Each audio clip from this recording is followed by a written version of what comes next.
په دې عصر کې موږ باید دې پوهاوي ته ورسیږو چې د انسان شخصي انتخابونه د هغه خپل حق دی.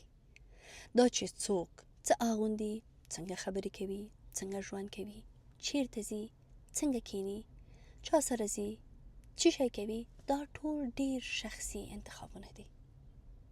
خو له بده مرغه په ځینو ټولنو کې لا هم دا عادي ګڼل کېږي چې خلکو په ځانګړي ډول ځوانانو او ښځو ته ډیر ویل کېږي چې دا مه اغونده، هلته ځه، دلته مه ځه، داسې کښېنه، داسې مه کښېنه، داسې خبرې وکړه، داسې خبرې مه کوه، وخانده، دلته ځه، دلته مه ځه. ورو ورو دا خبرې یوازې مشوره نه پاتې کېږي.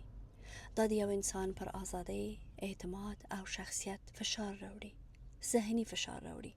پر ډیرو پرمختللو ټولنو کې د یو چا پر شخصي ژوند، لباس او انتخابونو دا ډول مداخله نه یوازې ناسالم چلن ګڼل کېږي، بلکې دا حتی غیر قانوني هم بلل کېږي.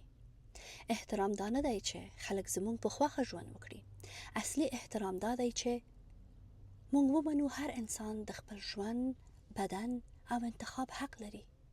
چا سره کینی، څنګه کینی، چی شی اغوندي، چی شی خوري، چیرته ځي، دا ټول شخصي انتخابونه دي.